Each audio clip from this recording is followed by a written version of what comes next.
అంటే ప్రధానంగా ఈ రోజు వైఎస్ జగన్మోహన్ రెడ్డి తెనాలి పర్యటన చేస్తున్నారు. ప్రధానంగా కూడా పోలీసులు ఏదైతే థర్డ్ డిగ్రీ పబ్లిక్ గా చేసినటువంటి నేపథ్యంలో గాయపడినటువంటి ఎవరైతే యువకులు ఉన్నారో వారితో పాటు వాళ్ళు ప్రస్తుతం వాళ్ళంతా కూడా వాళ్ళు శిక్ష అనుభవిస్తున్నటువంటి పరిస్థితులు. అయితే అసలు జరిగినటువంటి సంఘటన పైన తీవ్రంగా కూడా ఆవేదనలు వ్యక్తమైన దానిపైన చాలా మంది కూడా ఆగ్రహం వ్యక్తం చేస్తున్న పరిస్థితులు ఉన్నాయి.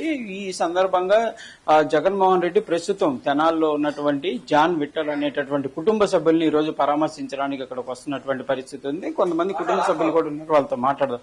ఏం సార్ అసలు ఏం జరిగింది ఆ రోజు? మీ జాన్ విఠల్ అనే అబ్బాయి ఇన్వాల్వ్మెంట్ ఏంటి? అతని పైన అనేక రకాలుగా ఆరోపణలు జరుగుతున్నటువంటి పరిస్థితి ఏంటి? అసలు వాస్తవం ఏంటి? వాస్తవం పుట్టినరోజు పార్టీకి వాళ్ళు మంగళగిరిలో ఉంటే వచ్చారండి. మా బాబు హైదరాబాద్లో ఉన్నాడు, ఇక్కడికి వచ్చాడు మా బాబు కూడా. అదే రోజు చిరంజీవి అనే ఒక కానిస్టేబుల్ వీళ్ళ కోసం వచ్చాడు. మరి వేరే ఇంకో పర్సన్ ఉన్నాడంట, నవీన్ అని. కుర్రోడి దగ్గర ఏదో మొత్తానికి వాళ్ళిద్దరు మాట్లాడుకునేటప్పుడు వీళ్ళ దగ్గరకు వచ్చి ఘర్షణ జరిగింది. దానికాడ కానిస్టేబుల్ చిరంజీవి సొక్కాయ పట్టుకున్నాడు. అది పట్టుకునేటప్పుడు వీళ్ళు ఇదిలిచ్చుకుని వచ్చేసారు. దాన్ని గంజాయి కేసుగా గంజాయి సేవించి ఇచ్చేసారని వీళ్ళు తీవ్రంగా కొట్టారు. ముందుగా ప్రణాళిక కానిస్టేబుల్ ని కొట్టారు, ముందుగా ప్రణాళిక చేశారు, చంపడానికి సిద్ధమయ్యారు. ఇవన్నీ వాళ్ళు చెప్తున్నటువంటి పరిస్థితి. అసలు నిజంగా అవన్నీ జరిగాయా? నిజంగా జరిగితే మరి అదే కానిస్టేబుల్ ఇప్పుడు హత్యా ప్రయత్నం చేశారన్నారు. నిజంగా ఆ కానిస్టేబుల్ మళ్ళీ వచ్చి మరి వీళ్ళని అరెస్ట్ చేశారు కదా.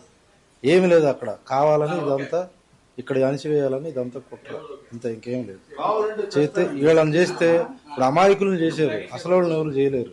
అమాయకులు పిల్లలు కేసులు ఉన్నాయి అన్నారు, కేసులు చూపించమానండి. ఎవరు అరెస్ట్ ఎవడు షీటర్ కింద అనుచరులు అన్నారు, మరి అవి చూపించమానండి. ఆ కేసుల మీద 8 నుంచి 9 కేసులు ఉన్నాయి అన్న విధంగా కూడా కేసులండి. కొంతమంది ఉన్నాయి చిన్న చిన్న కేసులు. మా అబ్బాయి మీద, రాకేష్ మీద ఎటువంటి కేసులు అన్ని క్లోజ్ అయిపోయినాయి. 8 కేసులు అన్నారు. అవన్నీ కొట్లాటలు గొడవల్లో ఊరకు పక్కన ఉన్నాయి, కానీ వీడి ఇన్వాల్వ్మెంట్ ఏది లేదు. చూడుకోండి, కావాలంటే ఎఫ్ఐఆర్ కాగితాలంటే చూడమని, మేము దాంట్లో తప్పేముంది చూసి దాన్ని ఈ గంజాయి కేసు ఇప్పుడు ఇది కొట్టినాక రౌడీ షీట్ ఓపెన్ చేసి జరిగిన సంఘటన సమయంలో మీ అబ్బాయి రాజేష్ తో మాట్లాడారా? మీ అబ్బాయి చెప్పాడు ఇట్లా జరిగింది ఏంటని? ఏం చెప్పాడు ఆ రోజు? ఇక్కడ ఏం లేదు, నా మీద కానిస్టేబుల్ వచ్చి నేను ఇట్లా తోసుకొని వచ్చేసాను, వాళ్ళు వస్తారని వెళ్ళిపోయాడు. వచ్చి ఇక మా అత్తగారింటి కాబట్టి అక్కడ పట్టుకున్నారు. పట్టుకొని తీసుకెళ్లి 24 గొడవ జరిగితే 25న వీళ్ళు తీసుకెళ్లి అరెస్ట్ చేశారు. ఉదయం 9 గంటలకి తీసుకెళ్ళిన 27 దాకా రిమాండ్ పెట్టాలి. ఈ 3 రోజులు చిత్రహింసలు పెట్టారు. పెట్టేసి అన్నాబత్తుల సమాధి సెంటర్ లో కొట్టారు. అక్కడ బూట్ కాలేసి ఒక ఎస్ఐ, ఒక సిఐ గారు రామ్ నాయక్ బూట్ కాలేసి 3 టౌన్ సిఐను కొడుతున్నాడు, కర్ర ఇరిగిపోతాడు. తర్వాత లింగారావు సెంటర్ లో కొట్టారు. ఇంకా లింగారావు సెంటర్ లో వీడియో బయటికి రావాలి. ఇంత దారుణం. ఇప్పుడు మాకు అది 4 రోజుల తర్వాత సెంటర్లలో ఇలానే జరిగింది. చాలా సెంటర్లో జరిగింది. వాళ్ళు అదేదో వీధి రౌడీలని, వీధి కుక్కలను కొట్టినట్టు కొట్టారు. అసలు కాళ్ళు రాడ్లు ఉండే, మా ఓడికి చేతిలో రాడ్ ఉందన్నా గానీ వాళ్ళు దండం పెడుతున్నాడుగా. ఆ వీడియో చూసినాక మాకు చలించిపోయాం. ఆ వీడియో మరి ఎట్లా వచ్చిందో బయటికి వచ్చింది. అది వచ్చినాక మాకు తెలిసింది ఇంత శిక్షణ రహితంగా కొట్టారు. పోలీసు వాళ్ళు పట్టుకుంటూ కొట్టొచ్చు, దానికి ఎంతవరకు ఆ స్టేషన్ లో కొట్టాలి. ఎక్కడో పాడుపడిపోయిన క్వార్టర్స్ తీసుకెళ్లి, పోలీస్ క్వార్టర్స్ వెనకమాలు తీసుకెళ్లి ఇళ్లను కొట్టాల్సిన అవసరం ఏంది? వీళ్ళేమన్నా తీవ్రవాదులు కాదు. అట్లా చేశారండి. దీనికోసం ఆ ఎస్ఐని, ఆ చిరంజీవిని, ఇంకా చాలా మంది ఉన్నారు దీంట్లో ఇన్వాల్వ్. కానిస్టేబుల్స్ చిరంజీవి ఒక అతను, ఇంకా ఎవరో 3 ఉన్నారు, నాయక్ అనే ఒక అతను. అతి దారుణం. కావాలనే కొట్టారు మా వాళ్ళని, పబ్లిక్ చూస్తుండగానే కొట్టారు. అంటే ఒకటి చెప్పండి, ఆ వీడియో అనేది అసలు జరిగినప్పుడు రాలా, 1 మంత్ తర్వాత బయటికి రావడం జరిగింది. ఆ వీడియో చూసినప్పుడు అసలు ఏమనిపించింది మీకు? మేము ఇంకా ఇదైపోయామండి. ఇప్పుడు అమ్మాయి గారికి హార్ట్ అటాక్ వచ్చింది, ఇప్పుడు హాస్పిటల్లో ఉంది. ఆ వీడియో చూసినాక మా ఊడికి మా అమ్మాయికి హార్ట్ అటాక్ వచ్చింది, స్ట్రోక్. ఇది ఇట్లా మా ఫ్యామిలీ మొత్తం, మా నాన్నగారు ఆయన ఇదైపోయాడు. తెలిసిన కానీ మొన్నటిదాకా చెప్పలే ఆయనకి.